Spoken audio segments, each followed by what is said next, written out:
Shalom. Shalom. Ada sukacita Bapak Ibu? Sehat ya Bapak Ibu ya. Ibu-ibu pasti harus lebih semangat habis liputan kemarin.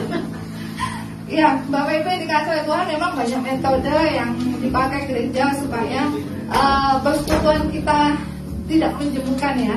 Kita selalu cari inovasi baru supaya kita tetap bisa menikmati ibadah. Bapak Ibu yang dikasih oleh Tuhan, mari kita membuka satu bagian firman Tuhan dari Yakobus pasal yang ketiga. Yakobus pasal yang ketiga, ayat yang pertama sampai dengan ayatnya yang ke-12.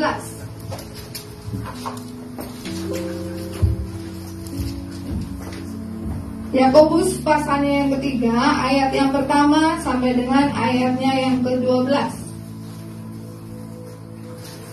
Mendapat demikian bunyi firman Tuhan. Sekali lagi, Yakobus pasal yang ketiga, ayatnya yang pertama sampai dengan ayatnya yang ke-12. Dosa karena lidah. Saudara-saudaraku, janganlah banyak orang di antara kamu mau menjadi guru. Sebab kita tahu bahwa sebagai guru kita akan dihakimi menurut ukuran yang lebih berat. Sebab kita semua bersalah dalam banyak hal. Barang siapa tidak bersalah dalam perkataannya, ia adalah orang sempurna yang dapat juga mengendalikan seluruh tubuhnya. Kita mengenakan kekang pada mulut kuda sehingga ia menuruti kehendak kita. Dengan jalan demikian kita dapat juga mengendalikan seluruh tubuhnya. Dan lihat saja kapal-kapal. Walaupun amat besar dan digerakkan oleh angin keras, namun dapat dikendalikan oleh kemudi yang amat kecil menurut kehendak jurumudi. Demikian juga lidah. Walaupun satu anggota kecil dari tubuh, namun dapat memegahkan perkara-perkara besar. Lihatlah, betapapun kecilnya api, ia dapat membakar hutan yang besar. Lidah pun adalah api. Ia merupakan satu dunia kejahatan dan mengambil tempat di antara anggota-anggota tubuh kita sebagai sesuatu yang dapat menodai seluruh tubuh dan menyalakan roda kehidupan kita, sedang ia sendiri dinyalakan oleh api neraka. Semua jenis binatang liar, burung-burung, serta binatang-binatang menjalar dan binatang-binatang laut dapat dijinakkan dan telah dijinakkan oleh sifat manusia. Tetapi tidak seorang pun yang berkuasa menjinakkan lidah. Ia adalah sesuatu yang buas, yang tak terkuasai dan penuh racun yang mematikan. Dengan lidah kita memuji Tuhan Bapa kita, dan dengan lidah kita mengutuk manusia yang diciptakan menurut rupa Allah. Dari mulut yang satu keluar berkat dan kutuk. Hal ini, saudara-saudaraku, tidak boleh demikian terjadi. Adakah sumber memancarkan air tawar dan air pahit dari mata air yang sama? Saudara-saudaraku, adakah pohon ara dapat menghasilkan buah zaitun dan adakah pokok anggur dapat menghasilkan buah ara? Demikian juga mata air asin tidak dapat mengeluarkan air tawar. Amin firman Tuhan. Bapak Ibu yang dikasihi oleh Tuhan, di gereja ini kita bersyukur ya mendapatkan satu tema selama 1 tahun itu tentang tahun tentang kekudusan hidup dan keintiman dengan Tuhan. Kita sudah mendengarkan khotbah tentang bagaimana cara kita hidup kudus, ciri-ciri orang yang hidup kudus, lalu manfaatnya hidup kudus itu apa, kita sudah dengar. Betul ya Bapak Ibu ya, dari beberapa khotbah sebelum saya. Hanya pertanyaannya, memang ini khotbah cukup menarik. Menarik juga untuk kita dengarkan bahwa oh ya, sebagai orang percaya saya harus begini nih cara hidupnya. Hanya saya mau tekankan nih, kadang-kala ini sulit untuk kita lakukan. Benar atau benar? Sesuatu yang menarik untuk kita dengar selalu memberikan teguran. Tapi ketika kita akan mengaplikasikan dalam kehidupan kita hari lepas hari, seringkali itu sesuatu yang susah. ya Bapak Ibu yang dikasih oleh Tuhan. Tapi tidak ada yang tidak mungkin. Jadi Tuhan itu melihat proses kita bertumbuh itu bukan blek Bapak Ibu langsung jadi sempurna sama seperti dia adalah sempurna, enggak. Tapi Tuhan melihat proses di mana kita mau menjalani tiap-tiap hari itu memang betul-betul mau dibentuk. Ada kalanya ketika kita mengaplikasikan kekudusan hidup, ada kalanya kita jatuh bangun kok. Tapi menariknya adalah begitu kita terjatuh, Tuhan itu menopang. Jadi nggak sampai kita itu tergeletak, artinya nggak sampai blok jatuh, ya. Baru mau begini Tuhan langsung tangkap kita, lalu buat kita lagi untuk bertumbuh lagi, untuk lebih mau hidup dekat dengan Tuhan. Begitu luar biasanya Roh Kudus itu peduli terhadap pertumbuhan iman rohani kita.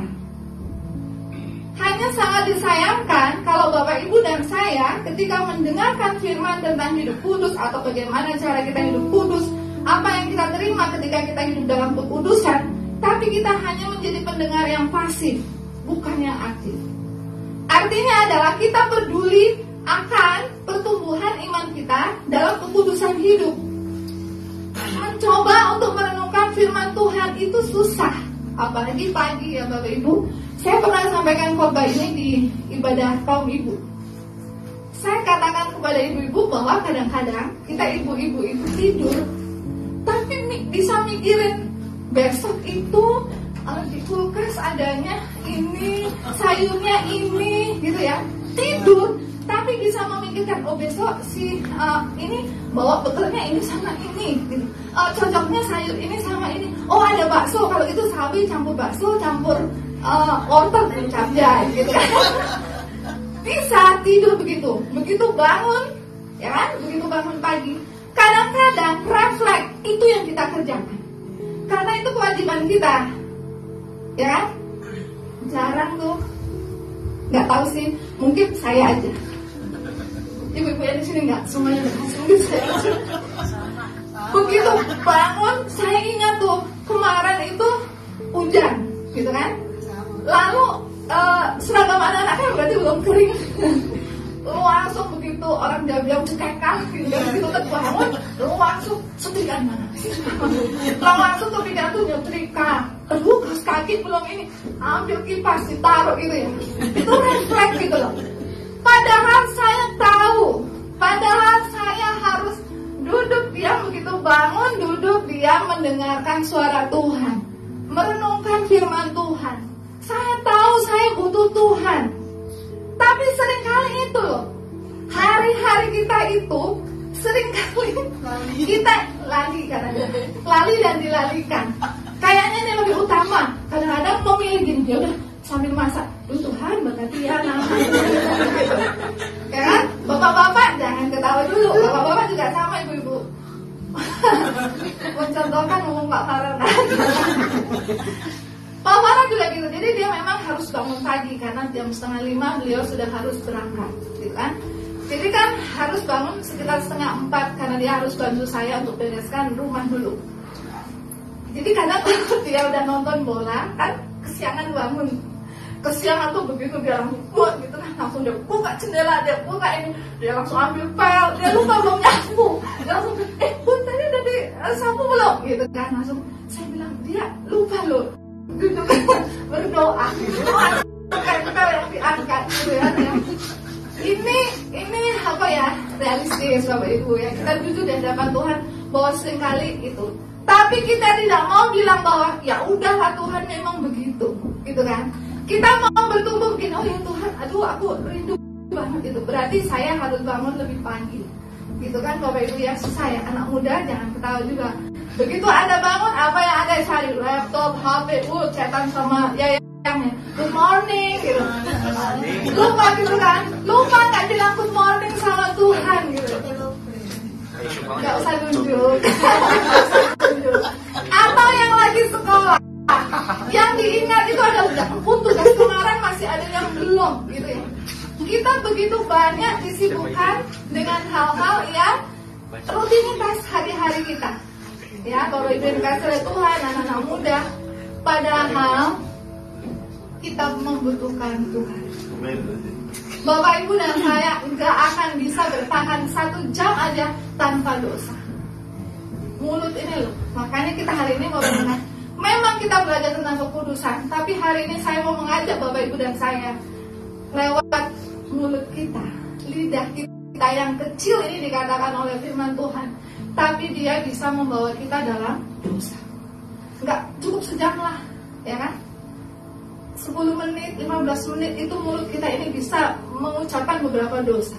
Gara-gara lato-lato itu, ampun, emosi loh. Saya tuh pusing, nggak klatek gitu. Kayaknya tuh langsung tang gitu. Jadi ini kak, pertama masih bilang, dek kalau main di luar gitu kan, maksudnya supaya nggak terlalu mengganggu. Terus bapaknya, dek di luar gitu kan, langsung adik udah di luar aja mainnya dulu. Makin kencang tuh kak luar. Terus disautin dari ujung ke ujung. Itu aja kita bisa loh sebagai orang tua mengucapkan kata-kata yang akhirnya buat anak kita itu tersakiti. Tapi menurut kita biasa aja gitu, negor gitu ya Bapak Ibu. Itu nggak hitungan menit, kadang-kadang ya sebentar gitu ketemu udah langsung. Jadi Bapak Ibu yang dikasih oleh Tuhan, hari ini kita mau belajar bahwa dalam mencapai hidup kudus bersama dengan Tuhan, ternyata ada yang harus bisa kita kasih kekang, yaitu lidah dan bibir mulut kita untuk bisa mengeluarkan kata-kata yang manis dan sedap didengar. Gampang, tapi ini susah. Ya Bapak Ibu yang dikasih oleh Tuhan. Nah, jadi ada sebuah kerajaan. Jadi kerajaan ini punya juru masak. Lalu dia ingin menguji juru masaknya ini. Dia bilang, tolong masakkan saya makanan yang paling sedap di dunia, kata sang raja. Mau coba nih, kata si juru masak. Lalu dia mulai memikir, apa ya, ayam biasa banget ya kan, daging ini daging itu udah biasa banget, apa ya. Lalu dia memikirkan satu hal. Sampai akhirnya besoknya dia datang menghadap raja. Oh, kamu sudah menerima tantangan saya, apa yang kamu mau hidangkan untuk saya, kata raja. Lalu dia mohon izin untuk membuka tudung sajinya ya. Begitu dibuka, apa itu, kata raja. Lalu itu bahan dasarnya lidah tuanku, katanya. Ih, nggak ada makanan yang lain kah, kata raja. Oh, itu paling enak, paling sedap, kata si ini. Bagaimana mungkin, itu kan istilahnya dari semua bagian tubuh hewan ada yang lain yang lebih enak, kenapa harus lidah? Lalu dia bilang ini, iya tuanku, karena dengan lidah, ini mengingatkan tuanku nih, dengan lidah kita bisa mendengarkan kata cinta, dengan lidah kita bisa mendengarkan pujian, dengan lidah kita bisa menghiburkan orang, dengan lidah kita bisa mempersatukan mereka yang berseteru. Oke, kalau begitu besok bawakan saya makanan yang paling gak enak sedunia, kata raja. Oke, dia mikir lagi apa nih ya, gitu ya. Masa ia dibawain makanan basi, itu pasti gak enak kan. Tapi ya gak mungkin di hadapan raja. Lalu besoknya dia datang, tuanku raja, aku membawa hidangan ini untuk tuanku raja. Dibuka. Lah, ini kan bukannya yang kemarin, kata raja. Betul tuanku, kau bilang kemarin enak, hari ini kau bilang itu yang paling gak enak. Maksudnya apa, kata raja. Lalu juru masak ini bilang gini, kalau kemarin kita mendengarkan hal-hal yang enak dari lidah, tapi lidah ini juga bisa menjadi yang paling tidak enak.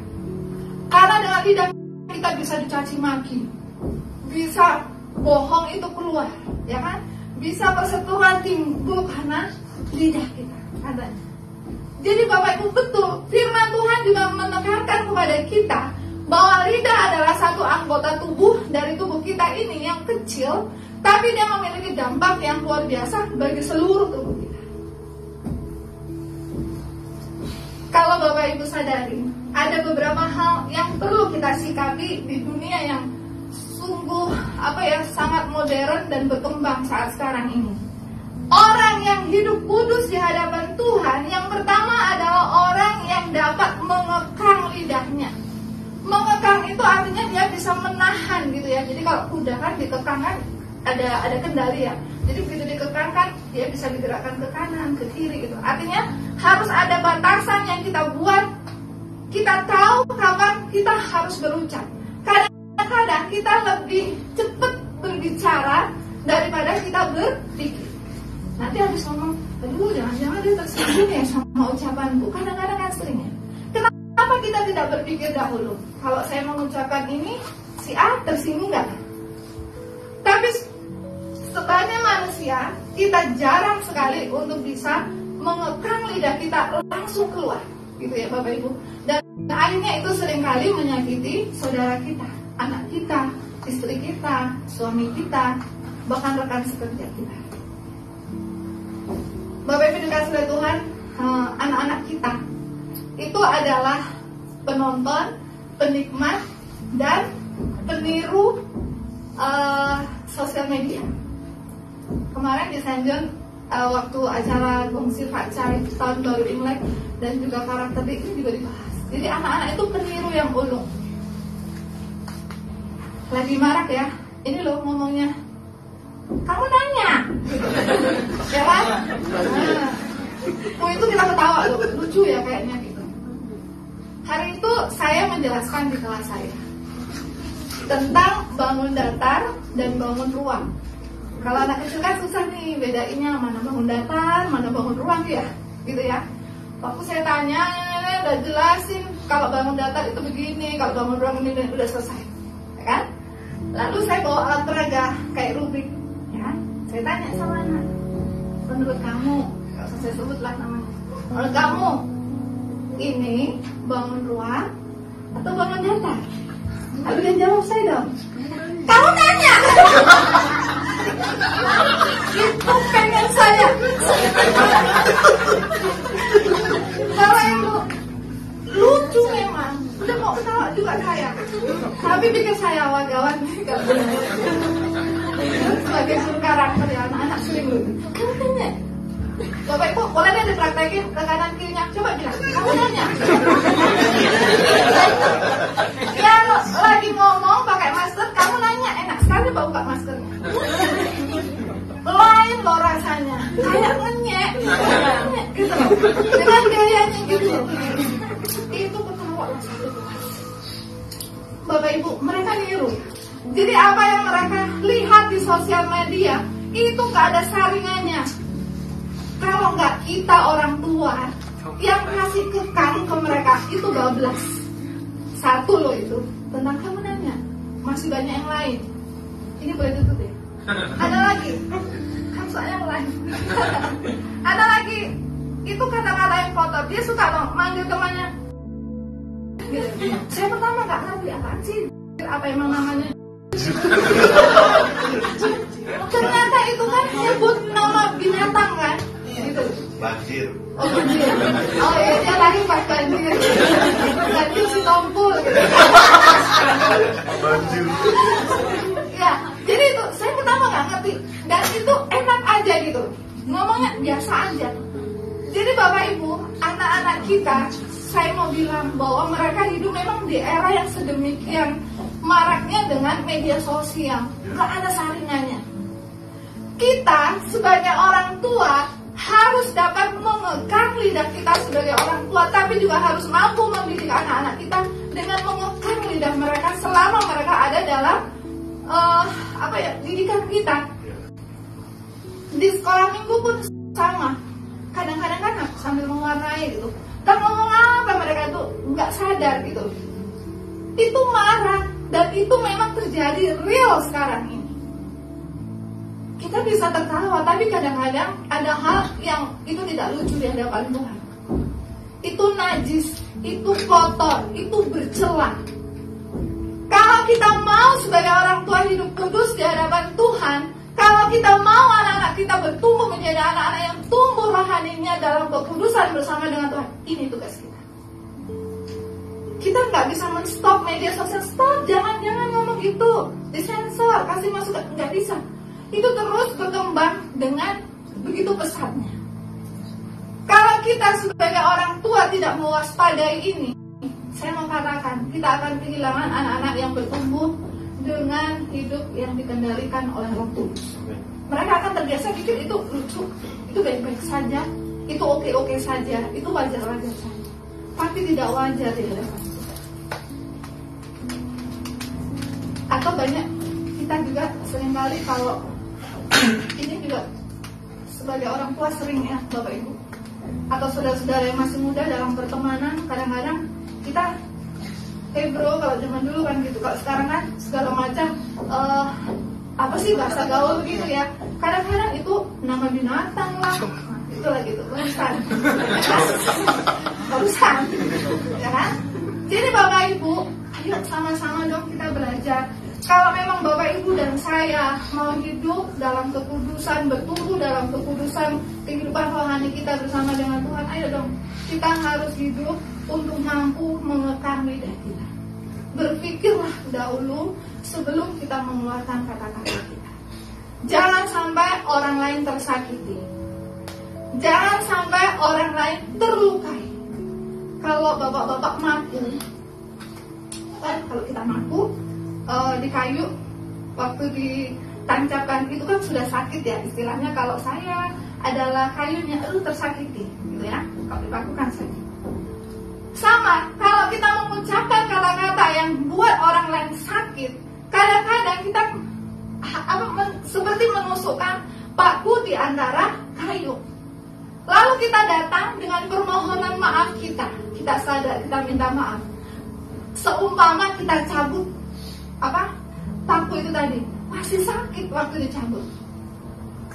Dan begitu selesai kita cabut, itu masih berlubang.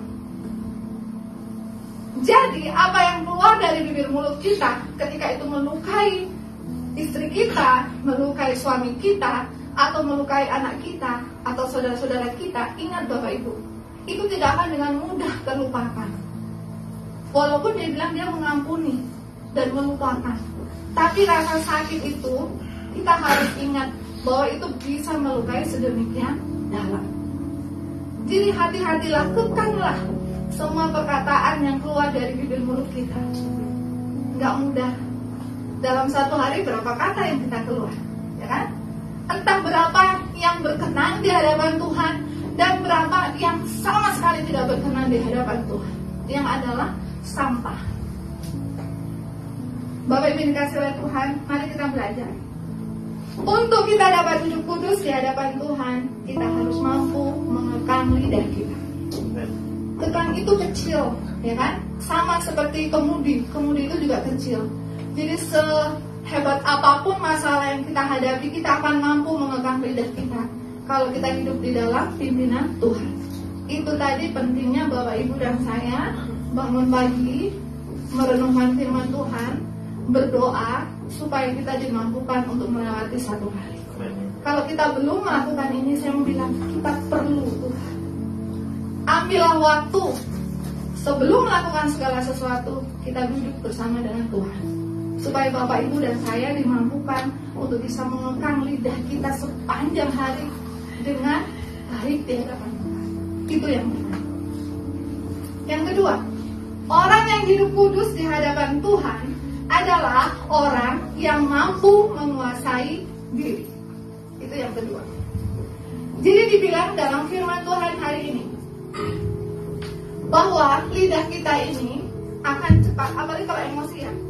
Kalau kita emosi, atau ibu-ibu ada yang nggak suka emosi nggak kalau lihat anaknya naruh barang sembarangan. Jadi saya itu paling ini kalau misalnya di dapur itu kan sudah kita taruh ya, pisau di sini, garam di sini, ya kan, kecap di sini, udah itu atur tuh. Tapi namanya anak ya, kadang-kadang main ngambil aja, taruh aja gitu kan, kuali dipakai semua. Kalau masak nasi goreng itu kuali dipakai semua, udah gitu ditinggalin gitu ya. Itu aja bisa membuat kita emosi. Kalau udah emosi apa yang terjadi? Marah. Kalau sudah marah apa yang terjadi? Semua keluar dari mulut kita. Kita nggak bisa menguasai diri. Jadi saat marah adalah saat dimana kita seringkali tidak bisa menguasai diri, sehingga semua keluar dari kata-kata kita itu adalah kata-kata yang seringkali adalah sampah yang tidak perlu didengar, ya, yang akhirnya akan menyakiti. Jadi Bapak Ibu yang dikasih oleh Tuhan, saya tidak tahu hal-hal apa. Jadi masing-masing kita kan kadarnya beda nih. Hal-hal apa yang membuat kita kadang-kadang cepat marah. Apa yang membuat saya cepat marah belum tentu itu direspon oleh Ibu Linda sama. Enggak. Masing-masing orang itu bisa marah di hal-hal tertentu yang kadang-kadang itu adalah prinsip. Tapi saya mau tekankan kepada Bapak Ibu semua bahwa prinsip kita harus kembali kepada firman Tuhan, sehingga kita tidak dikuasai oleh panas hati. Jadi apapun keadaannya, apapun yang kita hadapi, kita nggak cepat panas hati. Orang yang panas hati adalah orang yang cepat juga untuk melampiaskan amarahnya dalam kata-kata yang akhirnya tidak menyenangkan hati Tuhan. Bukan lagi hal yang manis dan sedap didengar, ya kan? Perselingkuhan terjadi karena apa? Nggak ngomong Bu, tapi ngetik, kan? Nggak ngomong langsung, tapi ngetik gitu. Nanti ketahuan istrinya berantem, ribut dan lain sebagainya.